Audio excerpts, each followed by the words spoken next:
How does my bank work out my borrowing power? Not like that.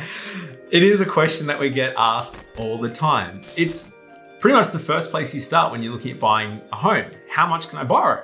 So today, we're gonna go through our tips and explain to you how the banks work out your borrowing power. So how do lenders determine your borrowing power? Nathan, in one word, how do lenders determine your borrowing power? Well, it depends. 2 words. Anyway, it does. So there are a couple of factors there that they look at before telling you how much you can borrow. And that's 4 major things. The 4 things are how much you're paying in tax, your proposed living expenses, your existing commitments, and your proposed loan. Each lender wants to make sure that you're going to be able to afford that new proposed loan in amongst your existing living expenses, how much you're earning, and not put you in a place of mortgage stress. Because let's be honest, you don't want to move into a great new house, be really pumped about it, and then realize that actually you're not making enough money to be able to afford it. So how does a lender figure out my income before tax? Yeah, so a couple of different ways. If you're working in a normal salary job, they'd look at your pay slips and look at your net income. So that's your total income minus your tax towards your loan repayments and seeing how much of that's left over. If you're earning commissions or overtime, they'll usually only use 80% of that amount. It changes from lender to lender, but it's worth being aware that that makes a difference.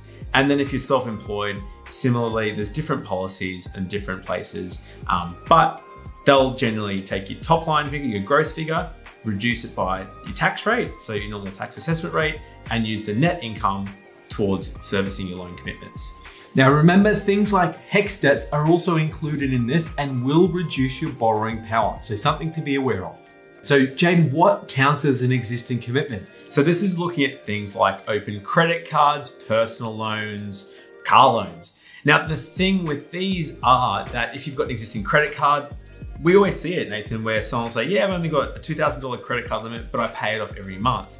That's awesome. That's really good to be doing, but the banks don't look at it like that, do they? No, they'll include that as a liability on your assessment, which in turn reduces your borrowing potential. In other words, they'll assume that that $2,000 credit card can be pulled out overnight. You can take it to the casino and put it on roulette. So they'll still take that into consideration as an existing commitment when working out how much you can borrow. So how does my lender look at my living expenses? Yeah, different lenders do this in different ways. It was the case a few months ago where the banks would use a bit of a broad brush approach. So if they said you're a single person living on your own, they'd use an index called the Henderson Poverty Index, or HPI, or HEMS is even another metric the banks will use. And they say, okay, you're a single person, based on the minimum living expenses, it costs you $1,500 per month to live. And that's fine. That's not quite the case though now, is it, Nathan? Nowadays, it's getting a little bit more complicated and banks are investigating far more than they ever once did.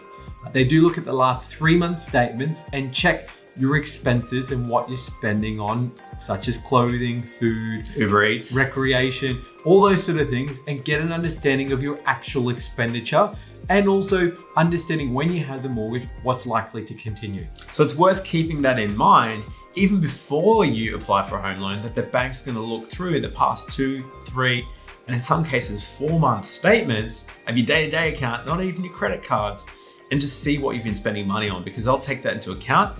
They'll say, well, Nathan spends $100 a week at Dan Murphy's. That's an existing commitment. That's an existing living expense. And we're going to reduce his borrowing power by that much. So make sure you get your accounts in order before you apply for a loan. So we've talked about your net income. We've talked about your existing commitments, and now you're left with a surplus. This is what's used for the loan and the proposed repayments. And banks have different ways of saying this, and it's all technical jargon.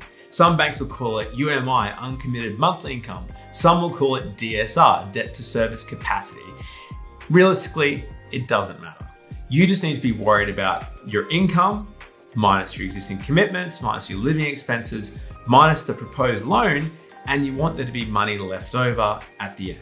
So that's it for today, guys. Let us know your comments below. And as always, feel free to hit us up at huntergalloway.com.au.